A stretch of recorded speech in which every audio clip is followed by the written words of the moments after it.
Y bueno, precisamente desde el primer momento de este espacio le adelantábamos que nos acompañaría Hilda Laura Vázquez, una mujer admirable, pero sobre todo, bueno, activista a favor de los derechos de las personas con discapacidad. Ella misma, una persona con discapacidad visual, que además es maestra de computación y que nos da muchísimo gusto recibir esta mañana en el estudio de Desde Mañana. Hilda, bienvenida. Oh, muchas gracias a ustedes por la invitación. Gracias por poner el tema en la mesa también, es importante. Que yo creo que es muy importante y básicamente porque en México seguimos sin tener una cultura suficiente de este compromiso y de esta convivencia con cualquier tipo de discapacidad. Entonces ustedes tienen que salir adelante por sus propios medios prácticamente para, como tú, que eres una persona económicamente independiente y que al final, pues no sé, de acuerdo a tu historia, ¿cuándo comenzaste a no ver y a salir adelante con esta discapacidad? Pues mira, si me permites rápidamente voy a hacer una interpretación así rapidísima de las cifras que mencionaban ahorita. Sí. En relación a que dicen que el 90% de las personas que vivimos con ceguera, y bueno, aclaro, el término más adecuado es personas con baja visión, el término debilidad visual ya, pues no se debe usar, no es que no se use, pero incluso la misma población lo asume. Okay. Y de broma nosotros decimos, bueno, si dices débil visual, entonces el que ve bien será el fuerte visual, ¿no? Claro, sí. Pero bueno, yo soy una persona ciega con una patología congénita. Yo desde que nací completamente ciega. Pero el hecho es de que este 90% de las personas que adquieren la discapacidad se puede prevenir. Otra interpretación que hago de las cifras y en relación a lo que me comentaban es... a partir de los 30 años, bueno, es más, desde los 20 se puede decir que somos personas económicamente activas. Sí. Y las personas con mayor índice de adquirir una discapacidad están entre los 20 y los 60 años, que son personas económicamente activas, productivas. Claro. Y desde que no hay una cultura, primero de prevención y luego de una buena rehabilitación y capacitación hacia las personas con todo tipo de discapacidad, pero particularmente visual, bueno, pues... se viene este enfoque asistencial que podemos decir que se viene cultivando, no el enfoque de derechos, y entonces pensamos que las personas ciegas tienen que quedarse en su casa, ¿no? Como no hay una cultura de prevención tampoco, el mayor índice de adquirir la discapacidad se da por diabetes también en edad adulta, ¿no? Entonces, pues todas estas personas que viven con diabetes y que tienen algunas otras complicaciones con esta enfermedad, pues también están en riesgo de adquirir la ceguera. Y si no los preparamos y si no fomentamos esta cultura en el ejercicio de los derechos, pues tenemos a personas que, aunque eran económicamente activas, después de no tener una buena orientación, una buena rehabilitación, después de haber sido el proveedor, después de haber sido el jefe de familia, la jefa de familia, pasan a ser los cuidados, los atendidos, y pues no es así. Eso no es tener una buena calidad de vida y una vida digna, ¿no? Al contrario. ¿Cómo hemos ido evolucionando, si es que hemos ido evolucionando como sociedad, los gobiernos con las políticas públicas y la manera de generar facilidades o acceso, accesibilidad tanto en inmuebles como en sitios de trabajo, en escuelas? ¿Ha habido algún cambio, alguna evolución?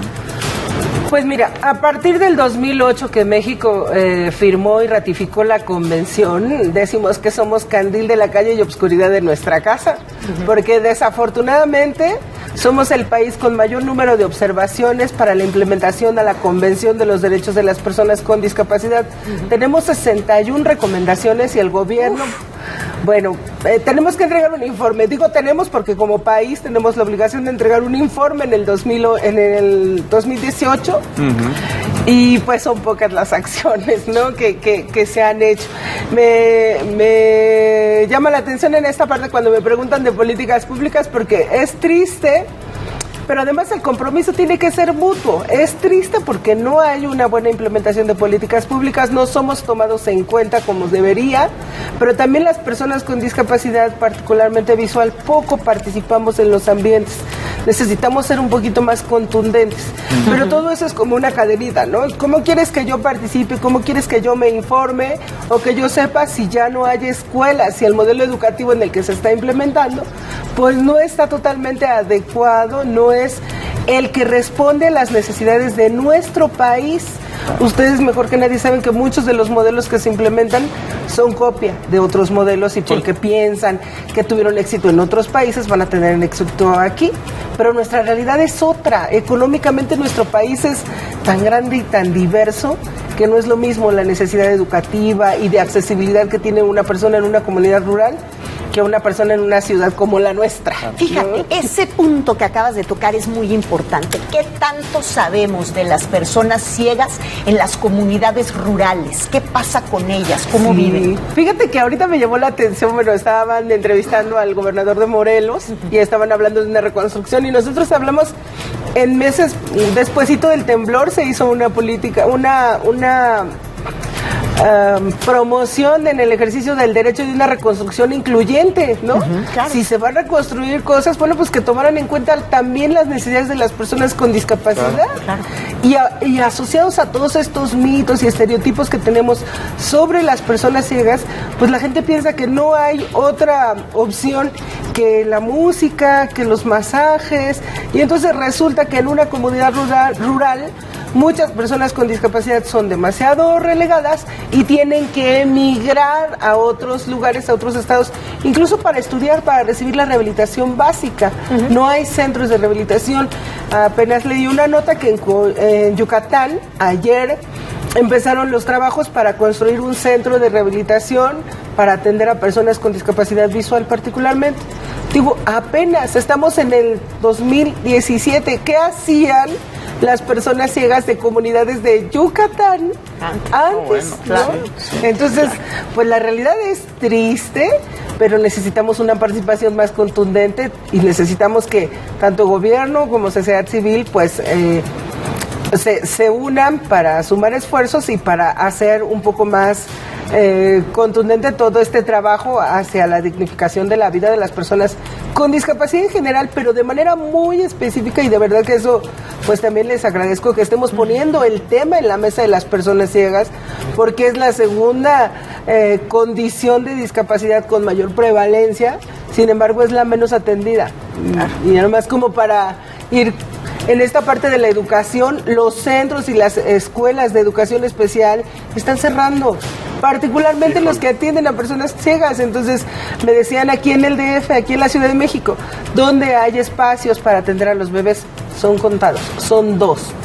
Para esta ciudad tan grande. En la ciudad, en la tercera ciudad más grande del mundo, solamente tenemos 2 lugares donde atender a bebés ciegos. Así es. Entonces, pues yo espero algún día tener financiamiento suficiente para poner otro, pero pues mientras tanto, vamos a seguir apoyando a los que ya lo hacen, orientando a quienes tienen intención de hacerlo para que lo hagan bien y buscando fortalecer a toda la sociedad en general. La inclusión es un compromiso de todos, claro, de los papás, de las familias.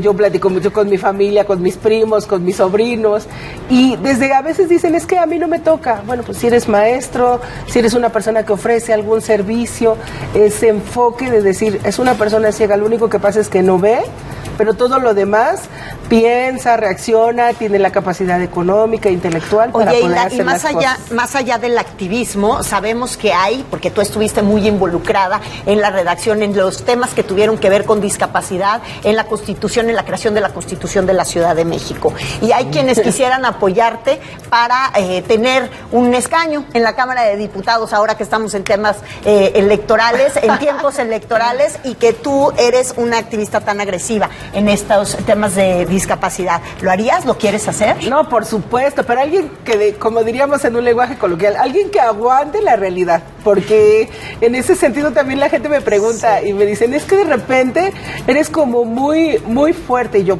bueno, es que mentiras no te voy a decir, no, o sea... Y la realidad es así de fuerte. Sí, y tampoco te voy a decir, ay, bueno, si haces esto como a la mitad, de todas maneras se soluciona. No, si lo vamos a hacer, lo vamos a hacer bien, si no, mejor no lo hagamos, claro, ¿no? Entonces, así es. Sí, por supuesto, a mí este tema de la política, bueno, me apasiona, me interesa, Y lo pedimos, hicimos una marcha por los derechos de las personas con discapacidad, y una cosa que pedimos en el pliego petitorio fue que nos involucraran, incluso desde las campañas. O sea, de las cifras que dieron, ¿cuántos no son votos? O sea... No, y se necesita, hay que escuchar a la sociedad civil, y hay que escuchar a los expertos, a los especialistas y a los activistas que llevan, como tú, Hilda, muchos años en este tema trabajando. Sin duda seguimos platicando porque hay muchas cosas por delante, hay una agenda todavía que empujar. Gracias por estar con nosotros. No, al contrario, muchas gracias a ustedes por la invitación. Gracias, Hilda. Gracias. Gracias. Muy